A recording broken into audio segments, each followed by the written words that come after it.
गजब का रूप तोहार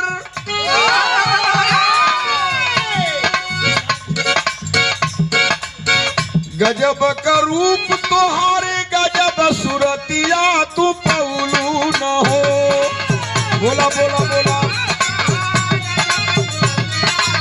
दियो दियो।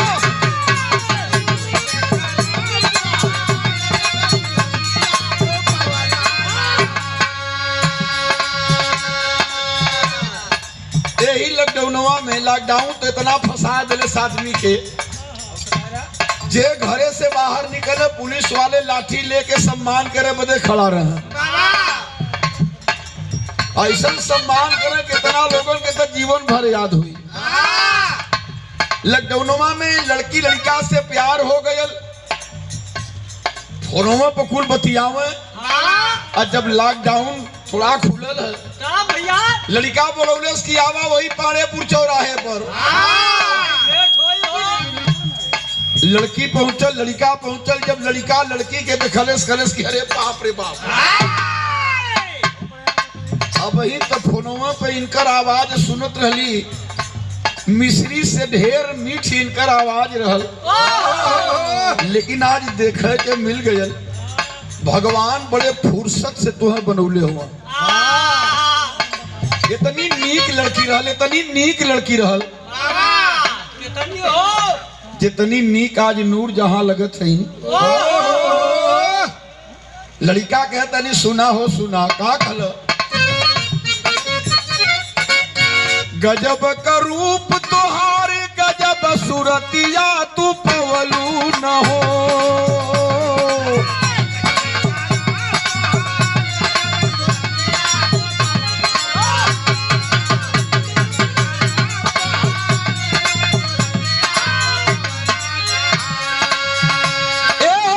गजब का रूप तोहर गजब सुरतिया तू पवलू न हो।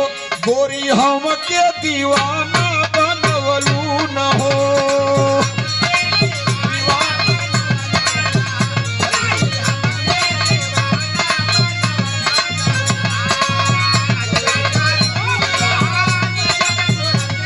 तू पवलू न हो।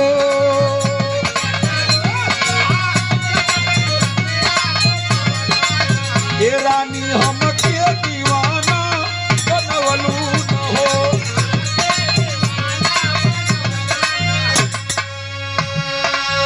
पीछे हटाओ। लड़का कहे सुना तू शर्मा मत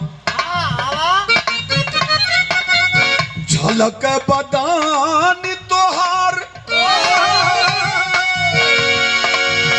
नूरजहां कितना मस्त बैठत होला। चमक बदन तोहारी कहां से लहंगा मंगवलू न हो। कहां से लहंगा मंगवलू न हो।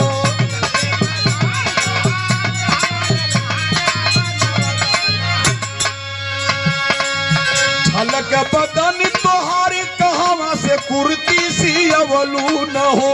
रानी हम के दीवाना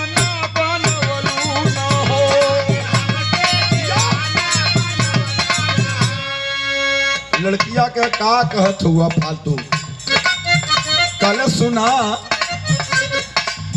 तोहरे पे आइल बा मोनिए सोना। बोला बोला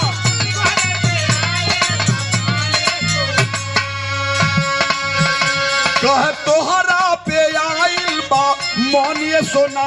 बाड़ू 56 करोड़ का तू धानिए सोना।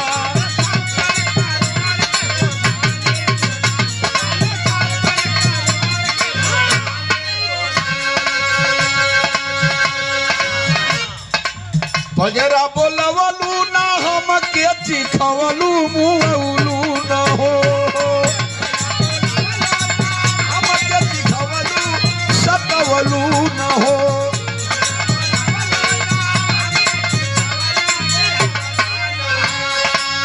बजरा बोलवलू ना हम के चिखवलू मुवलू न हो।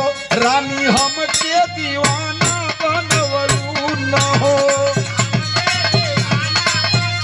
सादर ये 500 रुपया पुरस्कार हमारे छोटे भाई